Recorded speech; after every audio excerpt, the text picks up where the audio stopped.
Olá! Hoje vamos mergulhar de cabeça nos segredos de uma das civilizações mais incríveis da história, para tentar desvendar o seu código mais bem guardado, a escrita do Antigo Egito.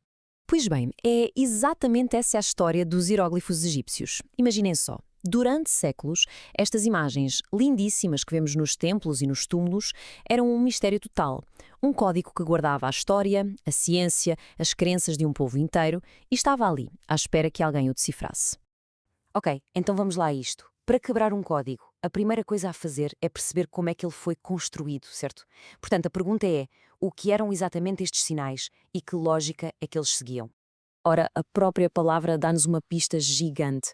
Hieróglifo vem do grego e significa palavras sagradas. Isto diz-nos logo imenso sobre para que é que serviam. Isto não era a escrita que usavam para fazer a lista das compras, não. Era para comunicar com os deuses, para registar eventos para toda a eternidade em locais sagrados.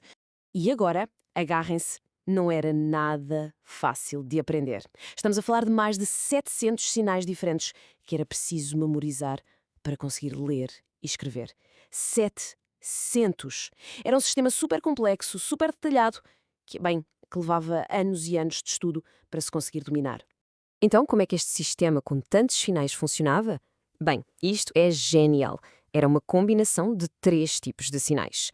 Primeiro, os fonogramas. Pensem neles como as nossas letras. Cada um representava um som. Depois, os ideogramas, que eram basicamente os emojis da altura. Uma imagem que representava uma ideia ou um objeto inteiro. E por fim, os determinativos, que eram uma espécie de hashtags. Punham-se no fim da palavra para dizer a que categoria é que ela pertencia. Tipo hashtag pessoa ou hashtag edifício. Super inteligente, não acham? Ok, se a escrita era assim tão complexa, a pergunta óbvia é: quem é que a dominava? Quem eram estas pessoas? Bem, vamos conhecer os verdadeiros mestres do código, os escribas. Olhem, ser escriba era uma das poucas maneiras de subir na vida no Antigo Egito, mas não era para todos. A jornada começava muito cedo, imaginem, logo aos 5 anos de idade. E a prática era super intensa. Em vez de cadernos, eles usavam cacos de cerâmica, porque era um material muito mais barato para os rascunhos. Claro que depois de anos e anos de estudo, a recompensa era gigante. Os escribas eram fundamentais para a administração do reino e, por isso, tinham um estatuto de elite, ou seja, não precisavam de fazer trabalhos pesados. E as ferramentas que eles usavam eram tão engenhosas como a própria escrita. Os pincéis, por exemplo, eram feitos de juncos que eles mastigavam na ponta. A tinta preta vinha da fuligem e a tinta vermelha, tal como fazemos hoje, era para destacar coisas importantes, como títulos ou datas. Escreviam em pedra, para durar para sempre, ou então em papiro, que é o papel da altura, para os assuntos do dia a dia. Mas vamos pensar nisto. Desenhar aqueles hieróglifos todos detalhados não era nada prático para tudo. Era preciso algo mais rápido. Por isso, o código teve de se adaptar. Vamos ver então como é que a escrita evoluiu e se tornou mais eficiente. E a evolução é mesmo muito clara. Primeiro, temos os hieróglifos, que eram perfeitos para serem esculpidos em monumentos. Depois, para acelerar as coisas, surgiu a escrita hierática, uma versão mais cursiva e rápida, ótima para escrever em papiro. E por fim, apareceu a escrita demótica, que era ainda mais simples e abreviada. Esta tornou-se a escrita do dia-a-dia para o povo e para os documentos legais. Esta comparação resume tudo na perfeição. De um lado, uma escrita lenta, detalhada, lindíssima, para as mensagens sagradas. Do outro, uma escrita rápida, funcional, para a papelada do dia-a-dia. Isto mostra-nos que os egípcios eram super práticos. Tinham a ferramenta certa para cada ocasião. Mas agora vem a parte que parece um filme de mistério. Como é que um sistema tão importante, tão desenvolvido, desapareceu? Como é que todo este conhecimento se perdeu? É isso que vamos ver a seguir. Esta data é crucial. 394 d.C. Foi neste ano que foi gravada a última inscrição em hieróglifos de que temos conhecimento. A partir daqui, foi o princípio do fim. Com o aparecimento de novas religiões e de novas línguas, a capacidade de ler aqueles sinais sagrados começou simplesmente a desaparecer. Parem um segundo para pensar nisto. 1400 anos. Durante mais de 14 séculos, ninguém no mundo conseguia ler o que estava escrito nas paredes do Egito. As vozes de uma das maiores civilizações da história calaram-se. As paredes continuavam a falar, mas já ninguém percebia o que elas diziam.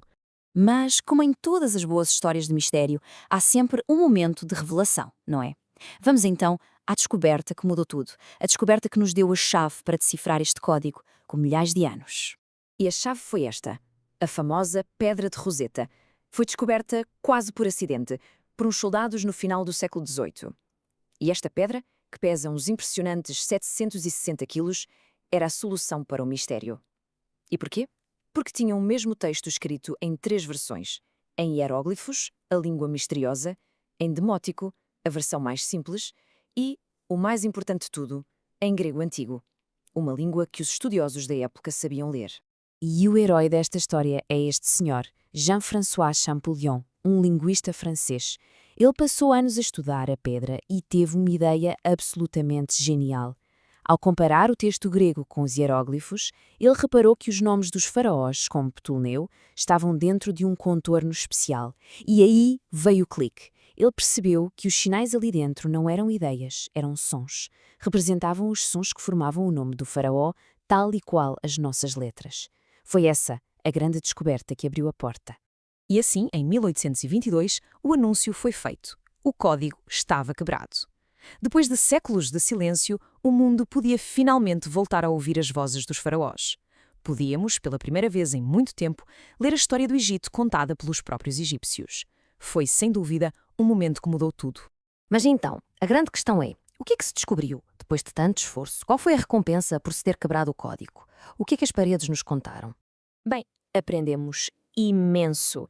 De repente, descobrimos os seus conhecimentos super avançados de matemática que explicaram como é que eles construíram as pirâmides, a sua astronomia, que lhes permitiu criar um calendário de 365 dias, muito parecido com o nosso, e a sua medicina, que já incluía até procedimentos cirúrgicos. E claro, finalmente conseguimos ler as suas histórias e os seus textos religiosos, como o famoso Livro dos Mortos.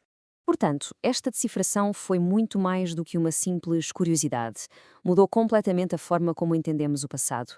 De repente, os artefactos deixaram de ser só objetos bonitos. Passaram a ser documentos que podíamos ler.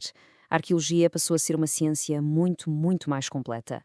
No fundo, a história da decifração dos hieróglifos mostra-nos uma coisa muito importante. Com trabalho, persistência e, às vezes, um golpe de sorte, os segredos do passado podem mesmo ser revelados. Isso faz-nos pensar, não faz? Que outros códigos, que outras línguas perdidas ainda estarão por aí à espera de serem decifradas, guardando segredos que podem, quem sabe, mudar tudo o que pensamos saber sobre a história.